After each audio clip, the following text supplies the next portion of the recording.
வணக்கம், நான் உங்க ரவி. எல்லாம் நல்லா இருக்கீங்கன்னு நினைக்கிறேன்.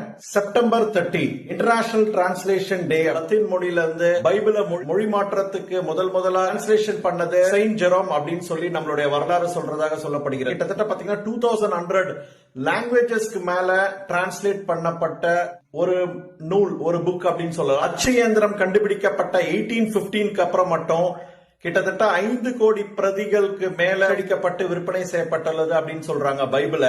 பைபிள் தான் உலகத்திலேயே அதிக மொழிகள்ல பெயர்க்கப்பட்ட நூல் அப்படின்னு சொல்றாங்க. அதிகமான விற்பனையான நூல் அப்படின்னு சொல்றாங்க. இந்த நூலை மொழி மாற்றம் செய்த செயின்ட் ஜெரோமோட மறைந்த தினம் தான் செப்டம்பர் 30.